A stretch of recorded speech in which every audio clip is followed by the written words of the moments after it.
Hi, Phil Aston here from Now Spinning Magazine with another video, and this is a new video series. It's 2025, and there's a lot of people out there doing videos about which albums are 50 years of age. Obviously, that takes us back to 1975.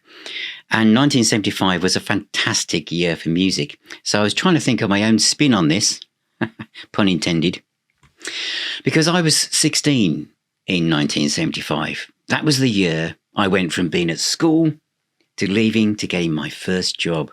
So this series, of which this is episode 1, is 16 in 1975, and the albums that were the soundtrack of my life and helped my transition from being a school kid to a kind of, well, almost a grown-up, although I'm still technically working on that, many would say. So I'm going, where am I? Well, it's 1975, so I'm just thinking the album I'm going to feature, you eagle-eyed people have already spotted it, and it's Bandolier by the band Budgie. This album came out, when did it come out? It came out in September 1975, so I left school in July and started work around September time. A lot of my friends at school did. Most of us didn't go off to college or university. Didn't happen then, really. And we just went straight into factories, straight from school, after maybe a little bit of a break. It wasn't me because I couldn't find anybody that wanted to take me on. And then when I did, it was a place that seemed to send you to the most noisiest factories, the most heavy metal of factories that the West Midlands or Birmingham or the Black Country had around them. I was already a fan of Budgie. I'd Never Turn Your Back on a Friend from 73 was when I first ever heard them. And then In for the Kill from 1974. But the other thing about being 16 in 75 and getting my first job was I didn't have to wait for birthdays or Christmas to get an album because I was starting to earn my own money. Now, I knew that Budgie had got a new album coming out because... I'm very precise here because I've actually looked this up. In June 27th, 1975. So I'm in the middle of doing my final exams, and the Old Whistle Test was a program that was on quite late at night, and trying to, my parents were absolutely concerned that I had to do more and more revision because my mock exams had not come out very well at all. In fact, they've been a disaster. So staying up late to watch a late night rock music program was not going to really cut it, really. But I managed to do this because Budgie were on. And I said, look, Budgie are on the Old Whistle Test. And I think they'd been on before doing Bread Fan, but I was too young to even know that was on. But this time, June 1975, Budgie were going to be on the Old Grey Whistle Test, and they were underground band. They weren't massive band. Their albums had just started to break into the top 40, but you could go around the school corridors and say, have you heard of Budgie? And most people go, never heard of them. They really were an underground band. And so Budgie going on the telly, and I can't remember what this is like. There's no rock music on the TV apart from the Old Grey Whistle Test. You're not going to get Budgie on top of the pops. And so this was an amazing thing, and typical of this thing, I'm hoping that Budgie are going to be on like first of all, so then I can obviously go off to bed and not keep turning around to say to my dad, they'll be on in a minute. They were on, I think, last of all, if I remember rightly. It was a long time ago, but I'm sure they were. But what happened was, when they started, because again, my approach to Budgie was they were a thunderous heavy metal band, closely linked to Sabbath in a way. They'd used the same producer earlier on. But Who Do You Want From Your Love was the track that they played. And it starts with this very kind of gentle picking on guitar and a very funky kind of opening, almost reggae-ish. And I remember thinking, oh no, of all the tracks you've decided to do on the Old Grey Whistle Test to show the wider world what you're like as this three-piece powerhouse heavy metal rock band, you're going to do this ballad type stuff. So I was thinking, how am I going to, because a lot of my friends didn't know who Budgie were. So, telling everyone at school, Budgie on the Hog Whistle test, thinking, oh God, I'm going to face my friends tomorrow and they're going to say, I saw Budgie. You know, I don't know what all the fuss is about. But Budgie do this a lot, where the song starts in a certain way and then it changes. And this did just that. I always felt that Burke Shelley, especially in more recent years, had a very soulful voice. And I know a lot of people say, oh, he's a bit like Geddy Lee, a bit Robert Plantish or whatever. But there was also a very much a soulful aspect to his voice. And I think he really looked in ways he could put those inflections in wherever he could. And the start of this track did that. And then, of course, we go round in the circle, round to this kind of verse, and then we go boom. And Tony Borge comes in this descending guitar riff. And I thought, oh, wow, this is Budgie. And it's got that kind of walking riff that goes along with the verses as well. Really stomp, bass, drum section. Fantastic. Fantastic. I'm just going to take us back now to obviously the first part of this album, because I am going to go mention some of the tracks in particular. So I felt good. And then, of course, I left school. And at first, when I first started work, I was so thrilled that I was outside of school, that I was kind of like no longer a school kid. I almost kind of toyed with the idea of wearing my factory overalls on the bus, thinking, look at me, I work in a factory, me. Obviously, that I didn't do that. But I soon realised that getting up at 6:30 in the morning and looking at my watch and realising, thinking it must be late in the afternoon, it was only 11:30, that the world is very different in the world of work.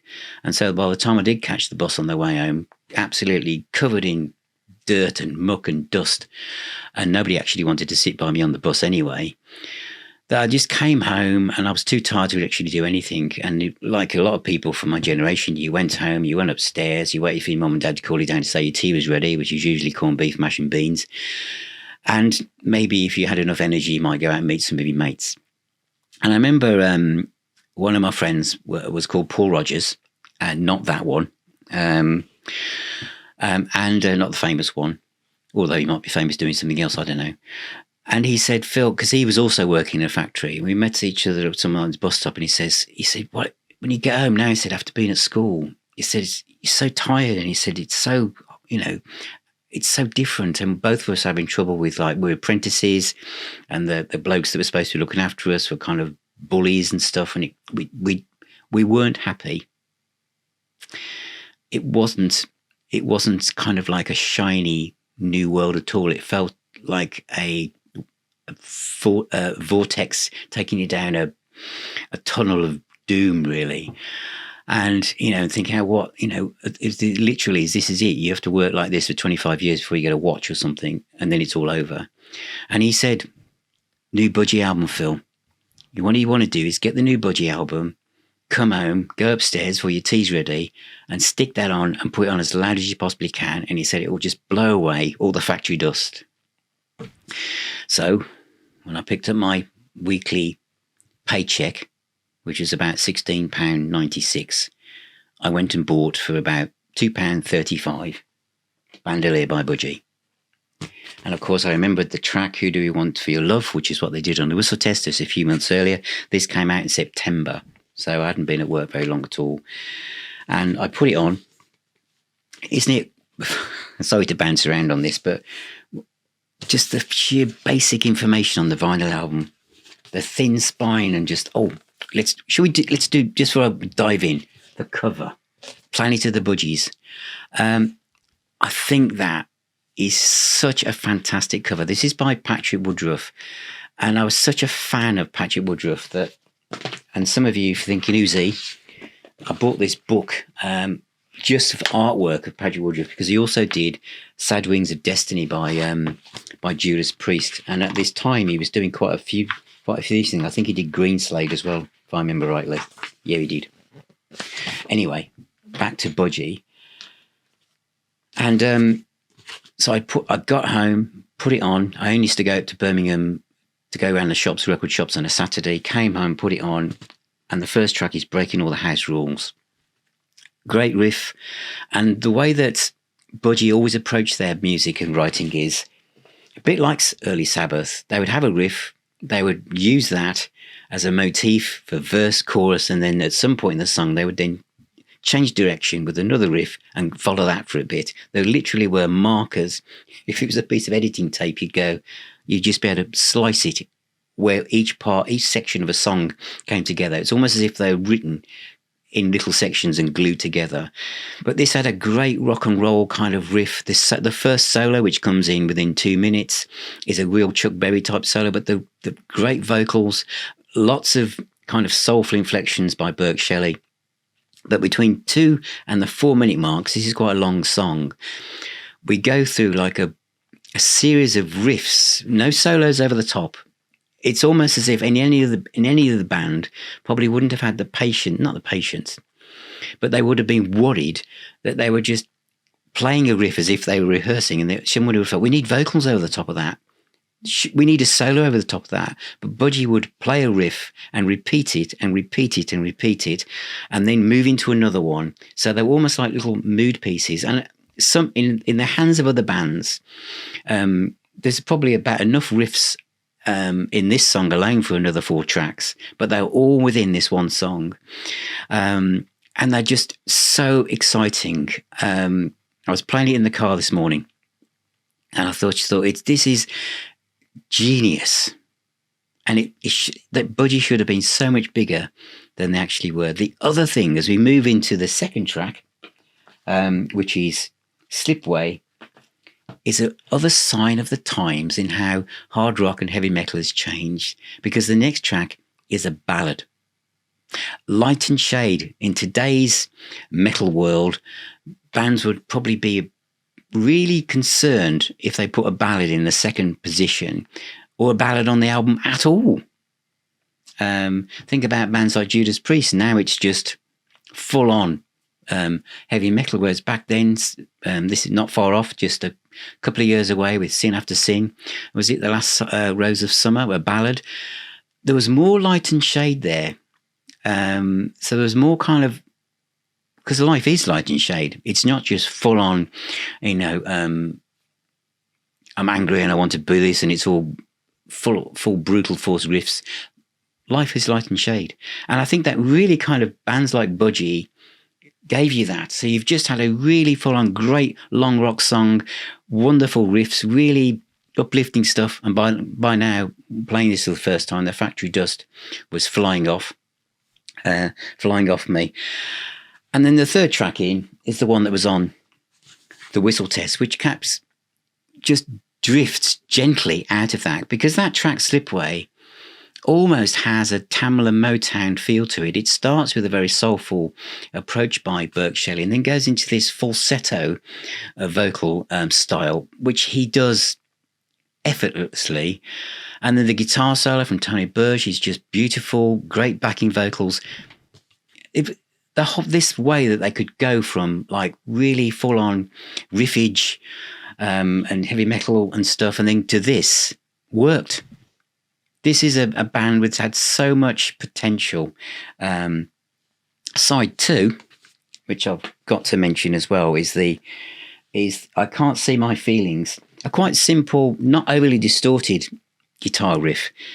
But what happens in here is quite remarkable. You've got bits of kind of reggae, funk, bits of the shaft guitar, wah-wah style and stuff, and that bass riff as we get out of the second way round the verse. And Burke Shelley comes in with this bass riff that wouldn't sound out of place on any Riverside album, that fantastic Polish prog band, one of my favourite bands at the moment. But the bass riff is just so Riverside. But this is 1975. That even rhymes. Great guitar playing, great riffs, really inventive. And this song in itself, I remember at the time, it wasn't necessarily one of my favourites then, but it is now, because the sheer imagination that these three guys had, and there's so much going on that there's enough in here, as I said with Breaking All the House Rules, there's enough in this track that some bands would be able to create half a side of vinyl on, seriously. Then, it's time for a cover version, which Budgie did quite often, and it's "I Ain't Got No Mountain," which was, I think it was, who was that written by? It's Andy Fairweather-Low, which was a single. Done back then was bands who were like this would release a single that was completely at odds with who they really were, and this was a single, so it obviously didn't sell because it's not really Budgie, but it's a good track. They do a good interpretation of it, but they leave probably the best until last. Napoleon Bonaparte 1, Napoleon Bonaparte 2. And again, it's the last track, side 2, and Budgie were good at this. It's a song that starts really gently, acoustic guitars. It's kind of got that feel to Parents off Never Turn Your Back on a Friend. But this isn't going to go in that direction. This is going to go in the direction of Deep Purple in rock and Hard Loving Man. That really galloping riff that is just thunderous and absolutely superb. And there's stop-starts, there's screaming guitars in the background, great riffage and great vocals. It's one of the best closing tracks, I think, of this genre of music, and certainly one of the best songs that Budgie did. And that album is something you should all hear. Now, this, and just as a kind of footnote, is that I played the vinyl, and I'd also recommend, as it is my job to help people find these things, especially some of you are new, this little box set called Budgie, the MCA album 73 to 75, has it on there, and it sounds absolutely fantastic. Now, and the other thing to add is that you can't stream this album on Spotify because I think the license has run out, and it's not on Apple either, which is why, everybody, buying physical media means that it's always yours and you're not renting it, because it's in my digital library, and I went off to stream it today and realised it doesn't exist. But it is a fantastic album. So that is the first episode of 16 in 1975, looking at albums that kind of shaped that part of my life as I transitioned from school to working life. And obviously there's a lot more to come. But let me know what you think in the comments. Are you aware of this album? Do you have it? When was the last time you played it? Are you about to play it now? And what do you think of the band Budgie? And what did I miss out in my overview of this album? Or again, when did you buy it? Is it something you bought at the time? I'd love to hear your stories as well. So remember, music is the healer and the doctor. Please subscribe to this channel, the podcast, buy a t-shirt, become a Patron or YouTube member, and you'll have access to the Facebook group, the WhatsApp group, and the twice monthly virtual meetup at our own virtual pub called the Now Spinning Arms.